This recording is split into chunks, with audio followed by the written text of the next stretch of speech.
something versatile. It's important to have something easy to pull out.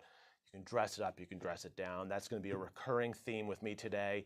And I also like to always remember back to when I was getting into watches and my first watches. And maybe we're not at a point where we're comfortable spending many dollar bills on our first foray into a new hobby. And so we like a sport watch, we like a versatile watch, and we like the Tudor Black Bay. All right, so check this out, right?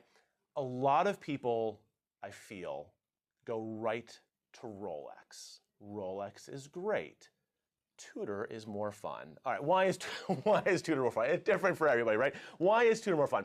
I like this Black Bay. This is a classic staple for Tudor. It's a watch that you're going to see around. They're easy to find and they're easy to wear. It checks so many boxes because it gets you that classic dive watch look. It gets it to you in a metal that is comfortable, that you're not going to feel like you have to be too precious with because we're in stainless steel. It gets you a great dial that's got a little bit, just the right amount of history and heritage look to the dial, but modern movements inside, modern reliability, great colorways. I love the little hint of red at the top. You have that classic rotating dive bezel. Now, let's be honest, we're not really wearing this in the water, probably ever. So why do we care about the rotating dive bezel? Well, let's say we're cooking chicken, we're making our pizza. Let's just set this dive bezel over to where our minutes are at. And in 20 minutes, when the minutes hand reaches down here, we know our chicken is ready. So it has a little bit of function beyond just being like an adult fidget spinner. It's got a nice clicking sound though. It is fun to play with here. But I just think this is a really cool watch because it's a watch that, for me, Tudor is something that a lot of people get into as their first watch or their second watch, but then a lot of people, they go back to it. They build out their collections. And the more we learn about the companies, the more we learn about the history and the heritage, the more we're like, oh, there is a huge amount of bang for your buck in this watch. And it's easy to add one to the collection. So Black Bay 58, great choice. They also did the hotly anticipated Black Bay 54. It's basically the same look, but a little bit smaller of a size and diameter, so it fits on even more wrists. If you want to think about Tudor, some other cool things that I really love that you don't get with some of the other brands, I love that they play with color on the dials. I love that they play with other materials, titanium, and you can take this bracelet off if you want, real easy, and throw it on any strap in the world. You want to dive with it? Go right ahead, you're all set, but looks great in the boardroom too. Tudor Black Bay. Now, if we're buying Tudor and we're looking at Tudor before we get into Rolex, what do we do after Rolex, right? What happens when you're like, all right, I've been doing the stainless steel watches, I love my blue dials, I want to just step it up a notch. I want to kind of get a little bit more into high horology. I want to go with like Swiss Holy Trinity brand, Vacheron, AP, Patek. What do I get? What is going to be a really great watch that doesn't have the scariest of price tags? And I go Vacheron Constantin 56.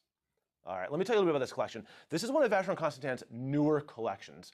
They call it the 56 because Vacheron is extremely proud of its history and heritage. They're the world's longest continuously operating watchmaking company. They don't let you forget it because there's just so much prestige, so much history that they want you to know that that's important to them. What is 56? Well, they have an entire collection that they call Historique, where they reissue older watches. They bring them back.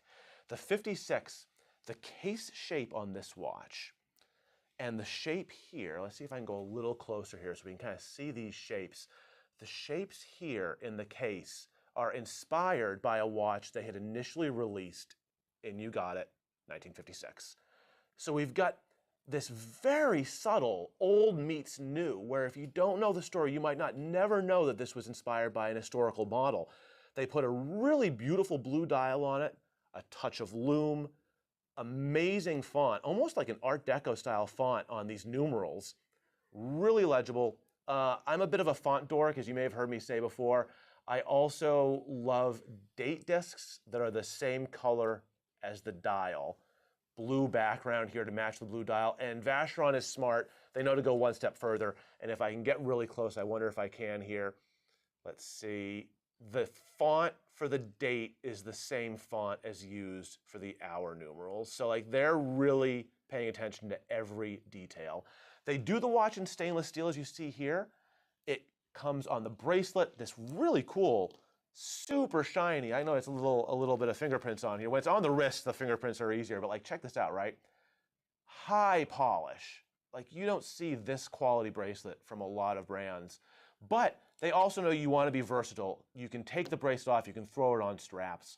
We've got it flipped over, and this really is where there's this secret from Vacheron, right? Swiss Holy Trinity brand with a beautifully decorated movement, the 22 karat gold winding rotor. Just amazing treat for you when you put on the watch or you take it off at home.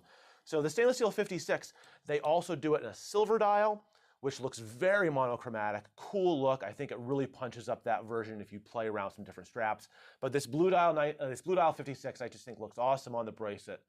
Looks great on a strap. If you want to be really fun, you get this watch, you do a custom strap in white alligator for the summertime. It'll be filthy in 2 weeks, but for 2 weeks, you'll look like a boss. All right, so where are we going for the third watch in our Take 5? Well, I got to admit, Christopher has a hard time keeping it to 5, so I'm cheating a little bit here. I didn't bring out one just for the next Take 5. I wanted to talk broadly about the Tank Louis from Cartier. All right, let's see. I think that we're that way. Let's go that way. All right, what are we looking at here? I brought out a Tank Louis. This is a design from Cartier that has been around for over 100 years, right? This watch is 102 years old, style-wise, and for some reason, we still love it. There is a purity of the design here, originally inspired, the story goes, from looking at a World War I tank straight down, like an aerial view, and that's where you get these shapes here. That would have been the treads on the tank. Roman numerals, beautiful hands, super clean. Now, in the last 100 years, Cartier has done a million versions of this watch at a million different price points at this point due to collectability. But what's cool is it's also available in a million different sizes. So maybe this one is a smidge too small if you've got like kind of a big hairy gentleman's wrist like I do, but maybe then you just bump it up a notch and we go here. We go a little bit larger, we can add a date, but we still have that classic Cartier look.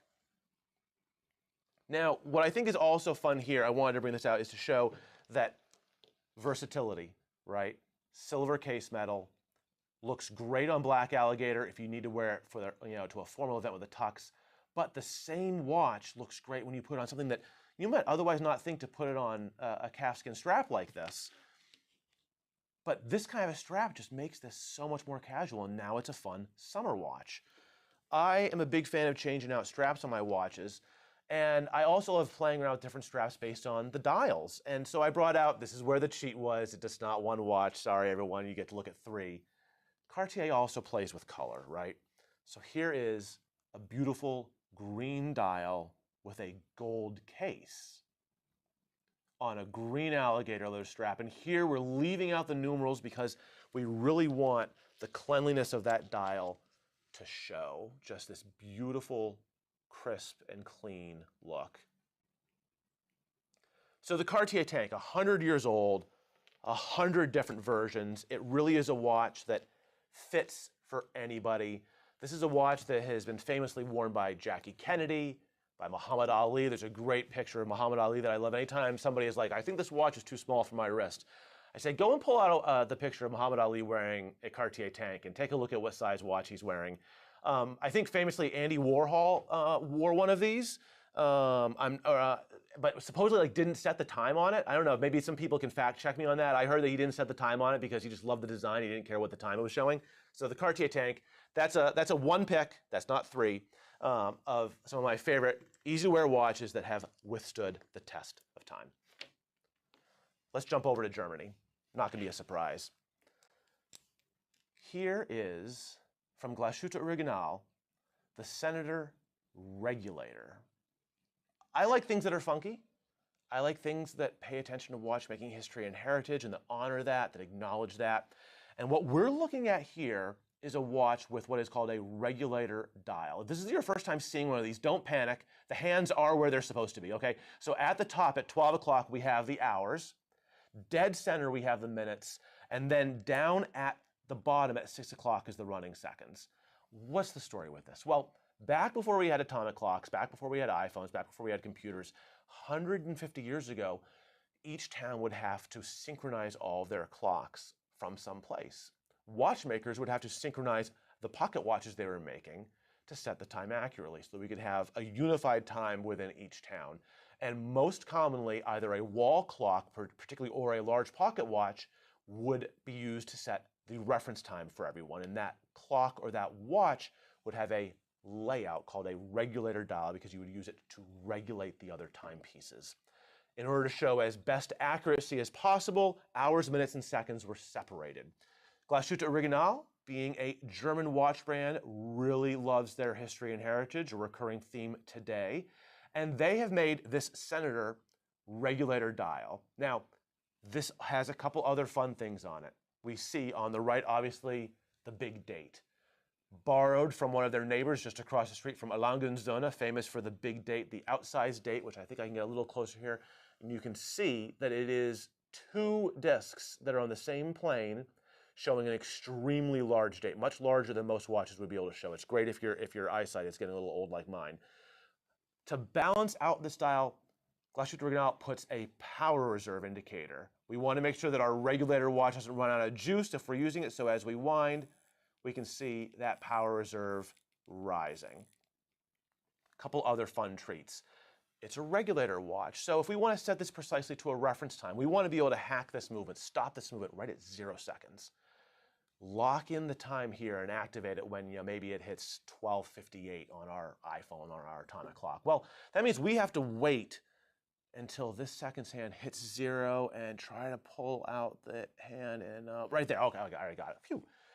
Well, let's just go a step further, right? So Glashütte Original knows that what you are going to want to do is to set this to a reference time so you can set all your other watches.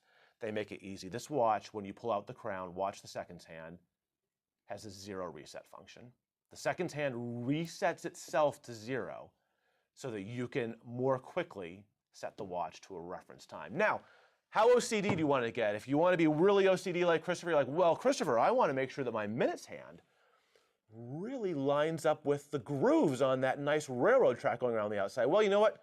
They got you covered there too, because instead of this minutes hand going around smoothly when you set the watch, with the crown out, this watch, when you turn it, automatically latches to each minute marker, backwards and forwards. So you are always set exactly to the right reference time with the hands always lined up precisely. All right, there's going to be a good movement view, right? German watch, let's turn it over, let's take a look. Wipe off my fingerprints here. Hallmarks of German watchmaking here with the 3/4 plate, with the gold chatons and the blued screws, the hand-engraved balance cock. Really beautifully decorated watch. Great on the wrist. A little bit larger maybe than most dress watches, although you can see, like, I have a 7-inch wrist, which is pretty standard, and it fits really nicely. But it's a regulator dial. We are all about precision timekeeping. We want to be able to see and appreciate the time. Glashütte Original Senator. Cool watch. All right, let's bring it home. Take 5. We're going into the last one. It would not be an episode with Christopher if I didn't bring out something from a Lange Söhne. You knew it was coming. What do we have that is special from Lange today? Well, Lange, as we know, is really known for, I think, 2 big things. The Lange 1, their most iconic watch, been in production since they were refounded in 1994. It's never going out of production.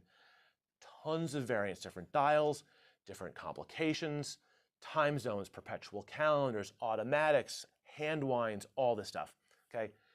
How did Lange take the world by storm a second time? And they did it with the datograph, with their first in-house chronograph movement that blew Patek out of the water, okay? So Lange has this history of really great chronograph movements. Well, every once in a while, Lange likes to, just kind of blow people away. They did the datograph, then they did the double split, and they said, well, that's not enough. Let's do a triple split now, where we can triple split on a Rotrepont chronograph, the seconds, the minutes, and the hours. One thing they had never truly done, though, until 2020, was a classic Rotrepont chronograph. Just hours, minutes, and seconds, and then a single Rotrepont chronograph. This is the 1815 Rotrepont. So it was initially released in 2020 as a limited edition in honey gold, their proprietary alloy, with a black dial. They had limited it to 100 pieces. Then they said, well, you know, we created this entire movement just for one watch. We haven't used this movement in anything else. Let's bring it out in platinum. They did 200 of these, rare amongst an already rare brand, right? Lange only making 5,000 watches a year. What is a Rattrapant chronograph? All right, if this is your first time seeing one of these, on the surface, this looks like pretty much any other watch. It's pretty easy to see hours and minutes. We can see the running seconds down at 6 o'clock. We've got the big chronograph seconds hand at the top.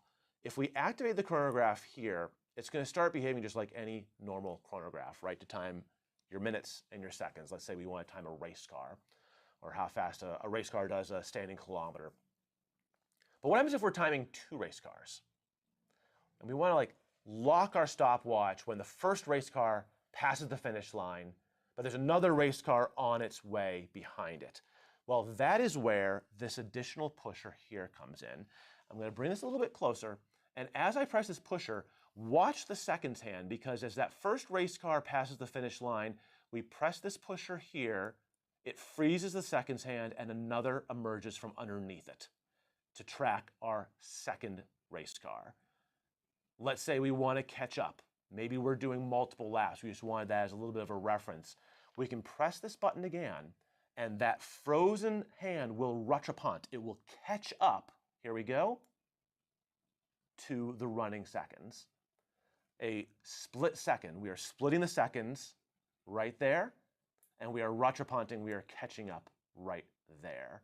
So a split second rattrapant chronograph from Lange Söhne. It's the only time they've used this movement in a really cool design where we're doing the vertical layout for the subdials. We're doing the beautiful hands. We're doing the beautiful blued hands. This is part of the 1815 family, so we're seeing the Arabic numerals very clear here. None of them cut off. There's no cutoff 8 or cutoff 4. There's no little smidge of a cutoff 6. Now, it wouldn't be, you know, a Lange if we didn't flip it over, right? Okay, so let's stop. Let's reset. Let's start again. Let's wipe off the fingerprints, and let's take a look at what Lange is really known for.